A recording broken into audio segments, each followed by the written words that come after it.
Hello, passengers, co-pilots, shotgun callers, blunderbuss bellowers, and midnight riders.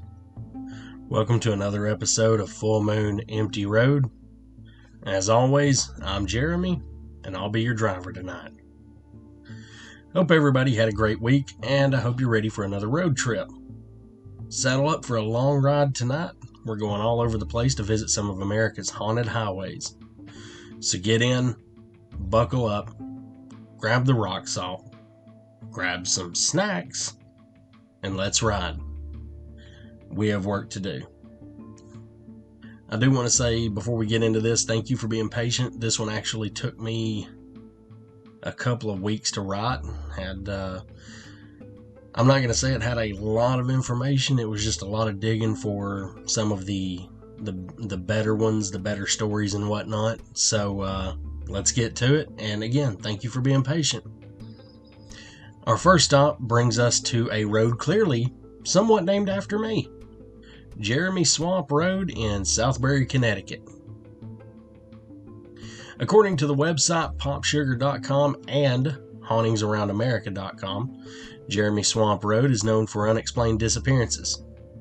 It's considered one of America's most haunted roads, one of the most haunted roads in America, and it kind of seems like just about every road I chose for our little trip tonight is considered one of the most haunted roads in America. So I may say that a few times, and if I do, I apologize. But as for Jeremy Swamp Road, stories dating back decades speak of shadow figures lurking off to the sides of the road, watching and waiting for the living to arrive. Some people have claimed to have been chased by these figures that were not quite human looking, meaning they were humanoid but didn't really look human, had human figures but weren't actual humans. These figures, sometimes cloaked in shadows, other times accompanied by mist, have given many people that awful feeling of dread. Many who have encountered the paranormal can understand that. Let me go back on that. These figures, sometimes cloaked in shadows, other times accompanied by mist, have given many people that awful feeling of dread. Many who have encountered the paranormal can understand. One of the most terrifying things about these stories of Jeremy Swamp Road revolves around the reports of drivers vanishing. And supposedly there have been multiple reports of cars breaking down and in need of a tow. And when the tow truck driver arrives on scene, the car's there, but the occupants are nowhere to be found. So, I kind of want to find out what towing companies, because I deal with towing companies sometimes, kind of want to keep this in mind next time I have to make a call up to a company that may be in Southbury, Connecticut, and just say, hey, have you ever heard of Jeremy Swamp Road, and have you ever dealt with anything around that area? That would be pretty cool. But to me, that's what we call in my line of work a gone on arrival, except usually it's the vehicle that's gone and not the occupants of the vehicle. Now, I will say this kind of dates back to a few episodes ago. Stories attribute the disappearances to melonheads, or the humanoid creatures with bulbous heads that come out of the woods and attack people. Shadow figures and melonheads. To me, that spells doom for any who would stop on this road. Let me know what you think. Especially it being, drivers are disappearing, trucks and cars, trucks, anything are, seemingly abandoned after someone calls for a tow. Let me know what you think. Our second stop brings us to Bloody Bride Bridge in Stevens Point, Wisconsin. I've actually got a few bridges on here. Should have named this one Haunted Bridges and whatnot or something. The Bloody Bride Bridge is officially known as Highway 66 Bridge, and it sits near Jordan Park and has long been associated with a tragic tale. The story behind the haunting goes as follows, according to onlyinyourstate.com. Many years ago, a bride and groom crossed over the Highway 66 bridge on their wedding night. The couple got into a terrible car accident, killing the bride. There is no mention of the groom's fate, although his spirit has been mentioned in some versions of this tale. Not long after her death, the distraught bride began to wander back and forth on the bridge, still in her bloody wedding gown. Some say she's most easily seen on rainy nights. The legend says that a police officer driving over the bridge accidentally hit the distraught woman in the middle of the road. He got out of the car to check on her and she was gone. He returned to the car to find her in the back seat. Others over the years have told similar tales. This one kind of makes me think of the, as I've mentioned numerous times on this podcast, that one of my favorite shows that I actually discovered in my mid-20s was Supernatural. And that first episode, the pilot episode, the woman in white that ends up in the car with I think it was Sam while he was on the bridge that she had supposedly jumped off of. What do you think, though? Would you take a midnight drive over Bloody Bride Bridge? Let me know. Another haunted road in Stevens Point is Boy Scout Lane. And Boy Scout Lane is more of an urban legend rather than an actual haunted highway. The place exists, but the story behind it is more story than verified haunting. According to a local urban legend, the road is named for a troop of Boy Scouts who were killed while on a camping trip in the 1950s or 60s. In some variations, the murderer is the troop scoutmaster. In others, it's the bus driver. In other versions of the legend, a small group of scouts leave their camp during the night and accidentally drop their lantern, resulting in a forest fire that kills the entire troop. Other variations of the story exist, including one in which the scouts are killed after their bus crashes or accidentally catches fire. There's also a version in which the scouts vanish without explanation and are never found. In some versions of the legend, 2 Boy Scouts escaped the fate of the rest of the troop and tried to find help, only to become lost in the woods where they died of starvation and/or exposure. In most variations of the legend, it is said that the dead scouts haunt the forest where they died and can be heard hiking through the undergrowth, or their lights can be seen at night as they seek help or their fellow scouts. For their fellow scouts, Stories circulated in haunted travel guides. Haunted travel guides include visitors reporting a strong sense of foreboding or being watched. The sound of footsteps or breaking branches coming from multiple directions. Red or white lights, sometimes described as resembling swinging lanterns or flashing flashlight beams.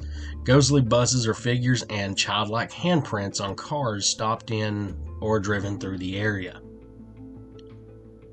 Let me know what you think on this one. True, sad story, or just an urban legend made to scare anyone driving through the area? Let me know what you think. Our 4th stop brings us to the Tri-County Truck Stop on Route 66 in Villa Ridge, Missouri. The Tri-County Truck Stop was originally known as the Old Diamonds Inn. According to hauntsofmissouri.wordpress.com, the place was built in 1927 by Spencer Groff. It got its original name from the wedge shape of the building. Over the years, aside from a restaurant, it's also had 2 rental cabins and 2 swimming pools. In 1948, the place was destroyed when it went up in flames. The fire was so intense that traffic from Route 66 had to be shut down in both directions. It was rebuilt in 1950, dubbed the world's largest roadside restaurant. 1967 saw the death of Old Diamonds Inn when it was bypassed by Interstate 44. It reopened a few years later as Tri-County Truck Stop. That truck stop is unfortunately closed today.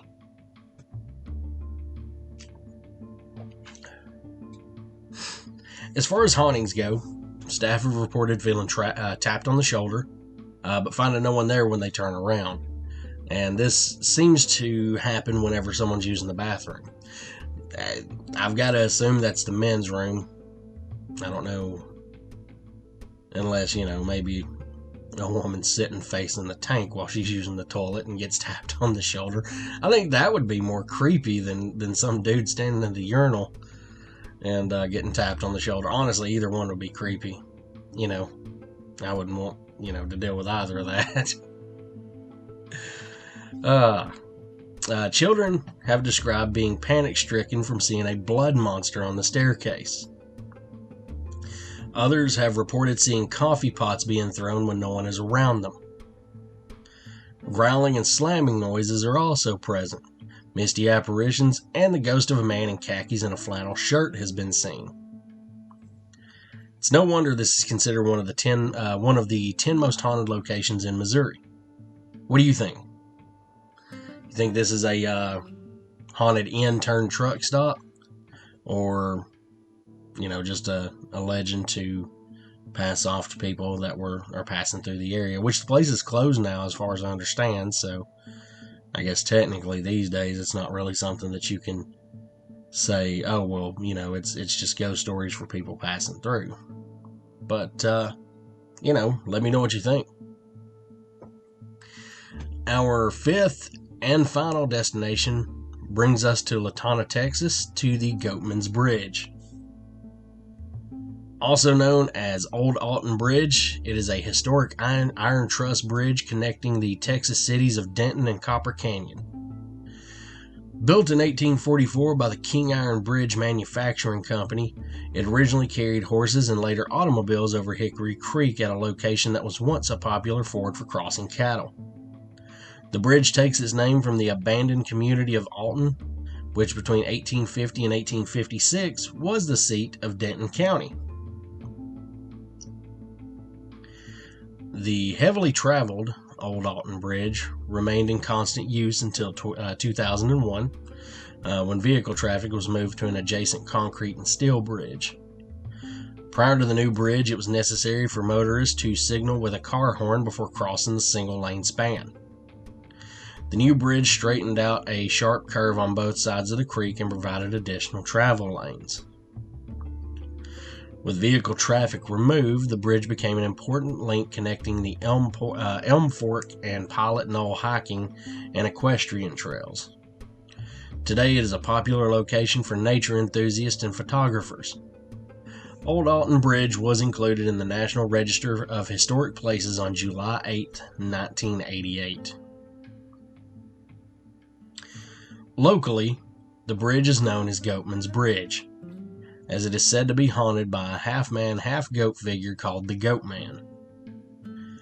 The belief is based on the legend of a black goat farmer named Oscar Washburn, who was said to have moved his family to a residence just north of the bridge.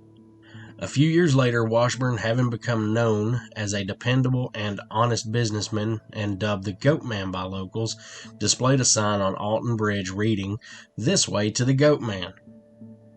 But the success of a black man was still unwelcome to many, and in August 1938, Klansmen in the local government crossed the bridge and kidnapped Washburn from his family. They hung a noose on Old Alton Bridge, and after securing it around his neck, threw him over the side. When they looked down to see if he had died, the noose was empty. In a panic, they returned to his family home and slaughtered his wife and children. Locals warned that if you cross the bridge at night without headlights, as the Klansmen were said to have done, you will be met on the other side by the Goatman. Ghostly figures and strange lights are said to appear in the surrounding woods, as well as reports of visitors being touched, grabbed, and having rocks thrown at them. The legend results in the... This legend... Sorry, hang on just a second.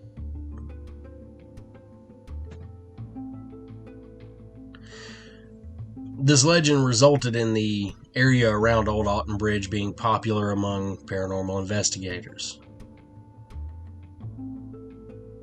According to the website We Didn't Do It, that's actually pretty clever, and that's We Didn't Do It.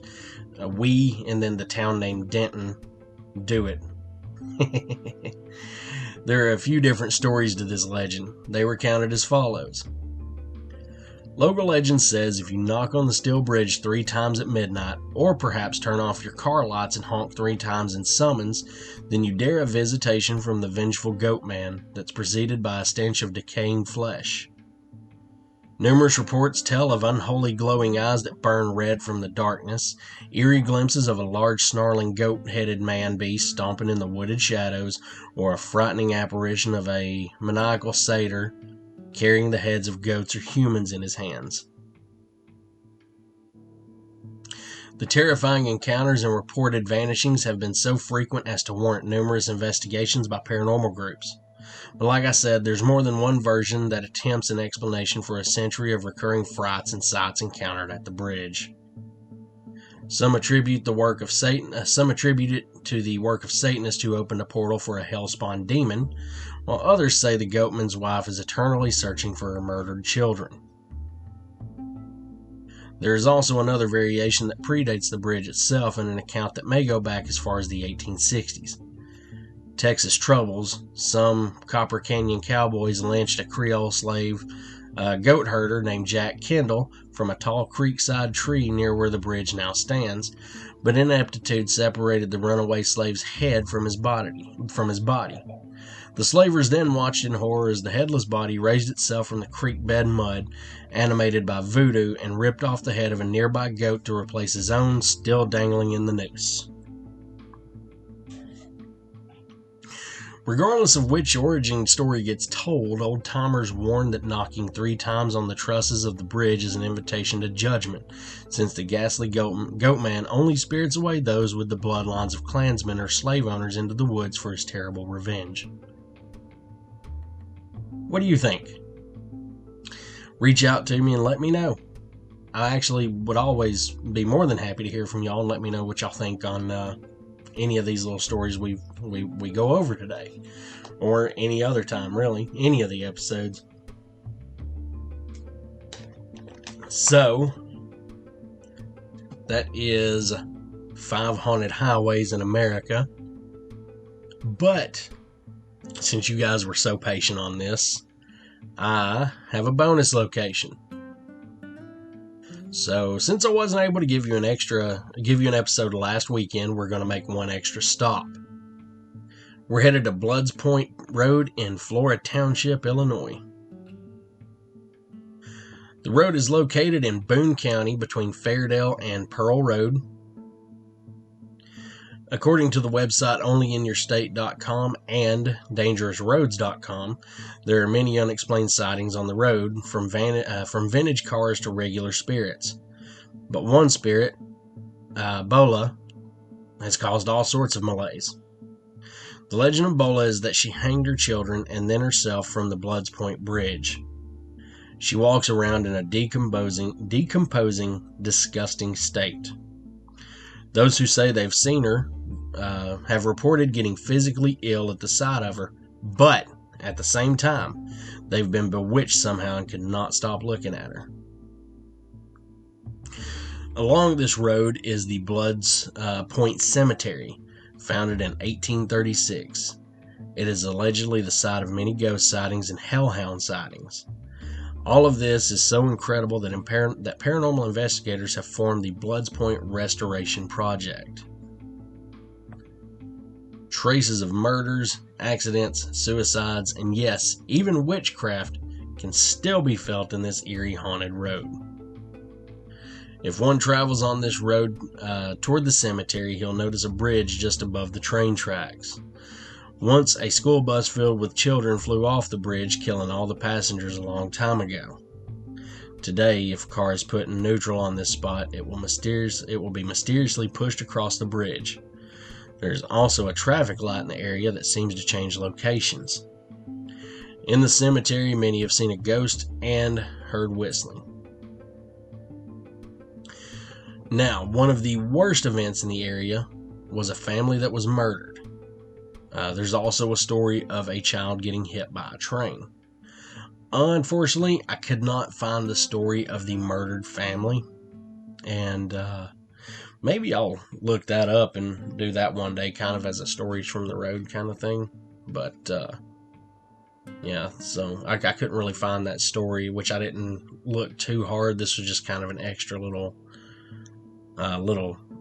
spot to stop, just since y'all kind of hung around with me, and I do appreciate that.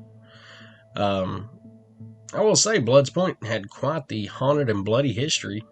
Let me know what you think on it. And that is going to be our final stop for the night. I appreciate you guys waiting patiently for this one.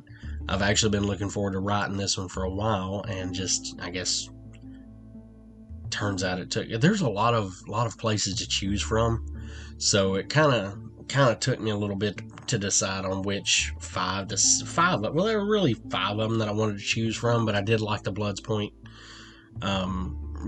Road information, so I was like, well, let's include that as a bonus since they had to wait a couple of weeks on this one. But I really do appreciate it, and hope you've enjoyed this episode. Follow me on social media. You can find me at Facebook at FMER Podcast. You can find me on Instagram at FMER Podcast. You can find me on Twitter at FullMoonEmptyRD. And you can find me on TikTok at FullMoonEmptyRoad. Also, listener support is on. So if you want to support the channel, keep everything going, maybe kind of, I don't know. What's the word I'm looking for? Maybe kind of incentivize me to upload maybe an extra story a week or something. Hit up listener support and, help keep the channel going. And before we go visit Tiffany at the Vinyl and Sublime Company. She can do all things from decals, shirts, tumblers, mugs, and much, much more. She's created the first Full Moon Empty Road t-shirt. You can find her on Etsy at the Vinyl and Sublime Co. She even does custom orders. To request a custom order, you can email, text, or use the request a custom order at her Etsy shop.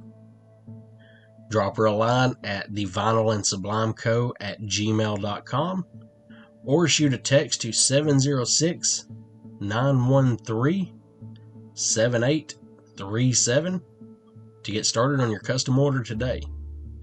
Go now and tell her I sent you. And before we call it a night, by the way, I actually had someone at work tell me a few stories of a house they grew up in. And I actually, we talked about it for a few minutes and told him send them to me and I'll create an episode out of them.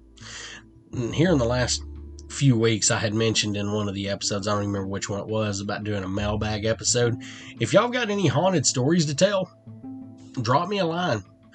You can either drop me a line at one of the social medias I mentioned, or you can shoot me an email at fullmoonemptyroad@gmail.com. And just tell me your story. And if you want it read out, I'll be more than happy to do that. Just, reach out and let me know. But thank you guys again for tuning in to today's episode. And let's go home.